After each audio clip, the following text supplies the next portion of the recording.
بسم اللہ الرحمن الرحیم۔ دوستو، ایک بار ایک شریف یہودی نے محض شرارت میں حضرت محمد صلی اللہ علیہ وسلم کی خدمت میں کھجور کی ایک گٹھلی پیش کی اور یہ شرط رکھتے ہوئے کہا کہ اگر آپ آج اس گٹھلی کو مٹی اور پانی کے نیچے دبا دیں اور کل یہ ایک ایسا تناور درخت بن جائے، کھجور کا درخت بن جائے گی جو زمین پر لہلہانے لگے اور جس میں پھل یعنی کھجور بھی پیدا ہو جائے، تو میں آپ کی تعلیمات پر ایمان لاؤں گا، میں مسلمان ہو جاؤں گا۔ رسول صلی اللہ علیہ وآلہ وسلم نے اس کی یہ شرط تسلیم کر دی اور ایک جگہ جا کر آپ صلی اللہ علیہ وآلہ وسلم نے اس گٹھلی کو مٹی کے نیچے دبا دیا اور اس پر پانی ڈالا اور اللہ سبحانہ و تعالیٰ سے دعا بھی کی اور وہاں سے واپس تشریف لے آئے۔ اس یہودی کو دنیاوی اصولوں کی کسوٹی پر یقین کامل تھا کہ ایک دن میں کسی طرح بھی یہ کھجور کا درخت تیار نہیں ہو سکتا، لیکن رسول صلی اللہ علیہ وآلہ وسلم کی ذات اقدس کی روحانیت اور آپ کا اعتماد اس کی دل میں کٹک اور خدشہ پیدا کر رہا تھا کہ کہیں کل ایسا ہی ہو نہ جائے کہ کھجور کا ایک درخت اگ جائے اور آپ صلی اللہ علیہ وآلہ وسلم پر ایمان لانا پڑ جائے۔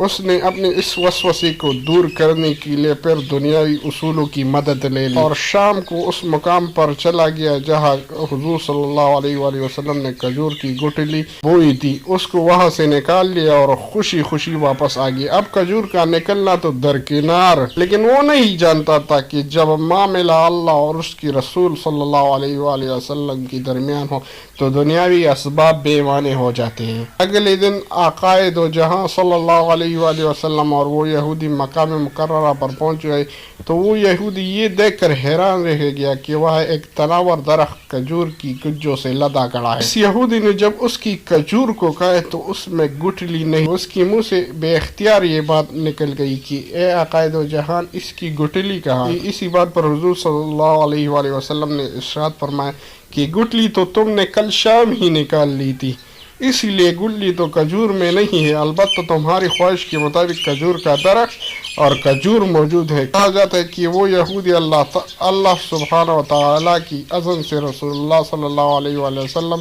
کی اس معجزے کو دیکھ کر مسلمان ہو گیا۔ اس واقعہ کے بعد آج تک بغیر گٹھلی والے معجزات کھجور مدینہ منورہ میں خوب اگتے ہیں،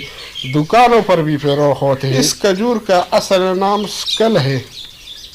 اسے سخل بھی کہتے ہیں۔ اگر آپ کو نام یاد نہ بھی رہے تو اس کو بیدانہ کھجور کہہ کر پکار سکتے ہیں۔ اب بہت زیادہ علم رکھنے والے بالخصوص نباتات باٹنی کی ماہرین یہ بات کریں گے کہ یہ کھجور جو اس میں گٹھلی نہیں ہے تو اس کی آبائی نسل کیسی ہوگی، اس کو مزید کاشت کیسے ممکن ہے اور 1400 سال سے ابھی تک ممکن کیسے ہے؟ تو بتانے والوں کو یہ بتا دیا جائے کہ اس کی سوکھی پتی یعنی کھجور کی سوکھی پتے باغوں میں مٹی میں مدغم ہو کر نئے پودوں کا بنیاد بن جاتی۔ یہ ہمارے حضور صلی اللہ علیہ وآلہ وسلم کا معجزہ ہے، میں آپ لوگوں کے ساتھ شیئر کرنا چاہتا تھا۔ ایسی انفارمیٹ کی ویڈیو پوری دنیا کی یا حضور صلی اللہ علیہ وسلم کی یا صحابہ کرام یا عظیم انسان جتنی بھی ہے، ایسے انفارمیٹیو ویڈیو حاصل کرنے کے لیے ہمارے یوٹیوب چینل ضرور سبسکرائب کریں اور بیل آئیکن دبانا نہ بھولیں۔ والسلام۔